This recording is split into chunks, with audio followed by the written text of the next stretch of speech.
The helpful folks at Harris Ace Hardware say thank you for choosing Harris Ace as your favorite place to buy hardware and building supplies. Stop by Harris Ace Hardware and check out their weekly deals. Sign up for Ace Rewards and start earning points toward coupons and rewards. You'll even receive a $5 coupon just for signing up. Harris Ace Hardware in Jesup, Hinesville, Eulonia, and now in Brunswick. They are ready to serve your everyday building and hardware needs. Harris Ace Hardware. It's time now for a look at local sports. And Sports Monday was the first day the Georgia High School Association allowed student-athletes back on campus for voluntary workouts after shutting everything down during the beginning of the pandemic crisis. Good to see kids back on campus. Wayne County High School middle school athletes going through conditioning drills on Monday. WIFO family checked in with Wayne County head football coach and athletic director Ken Cribb for the update.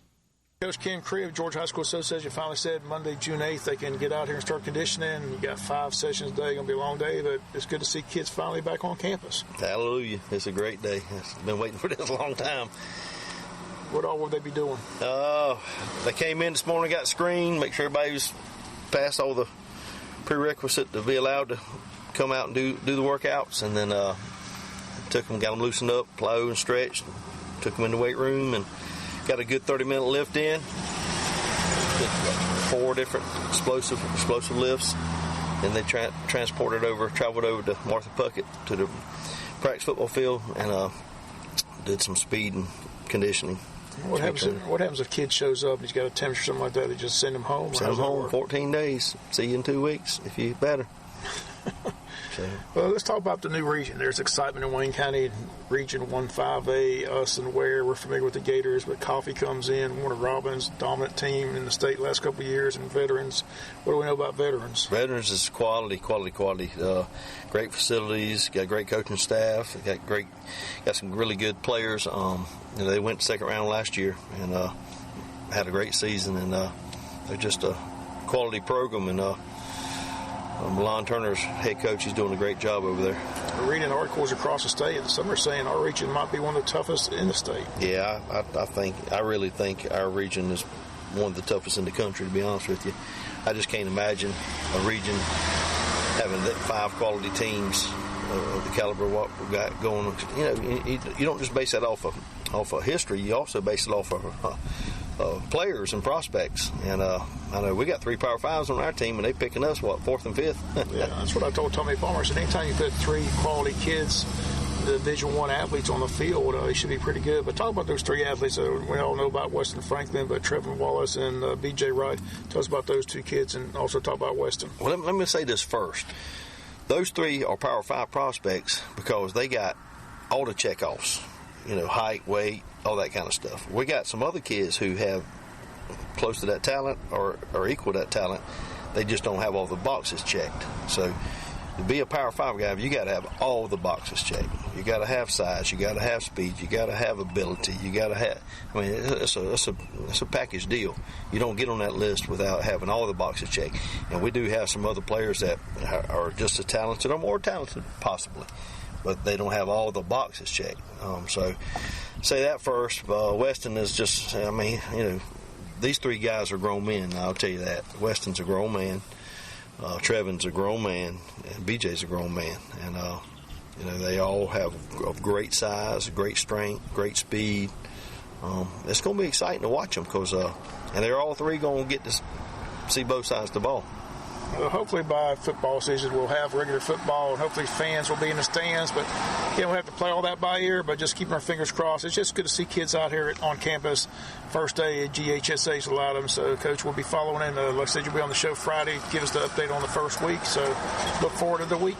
Yep, I'm excited. I've seen 2 groups come and go. Great looking kids. They've grown a lot. It's amazing.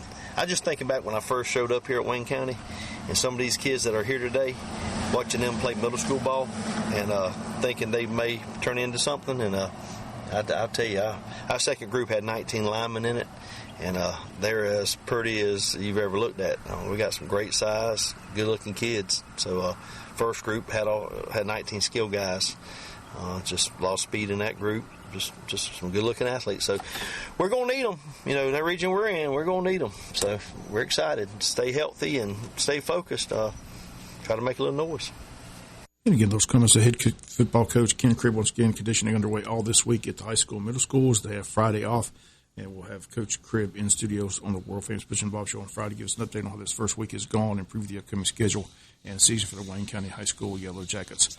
Wayne County scoreboard last night in 8 youth boys, Diamondbacks 10, Pirates 5, and 8 youth girls, Bulldogs 10, the Bulldogs 9, Diamond 2, and 14 girls. It was Jags 9, Cubs 1. More games scheduled for this evening. There's another proposal from MLB that calls for a 76-game season and up to 16 playoff teams with players receiving about 75% of their prorated salaries if the postseason is completed. That's the latest offer. But again, they say it's dead on arrival once again as the players are going to say no to that. So again, the more this drags on, the more it looks like there's not going to be any Major League Baseball season at all this year. Again, the players' desire to accept their proposed legislative agreement must come by Wednesday. MLB says they know it's a relatively short time frame and they can't waste any additional days. But again, the report already from the players is they are saying is dead on arrival. MLB says they simply cannot afford to play in ballparks without fans. They first proposed an 82-game schedule. The players countered with a 114-game schedule. They've been going back and forth ever since. Again, the longer they wait, the chance of any season this year quickly coming to an end. NBA is ready to go. They're going to start in late June, reporting to Orlando. And they're supposed to get their season underway on July 31st with the season going all the way till September for the NBA Finals. That's going to do it for the latest in local sports. Sports is brought to you each and every day this time by friends at Harris Ace Hardware. To some, the sound of a baby babbling doesn't mean much, but that's not true. They're testing out vowels and consonants and trying different sounds. And by 12 months, their babbling is beginning to take on meaning. Especially if there's no babbling at all.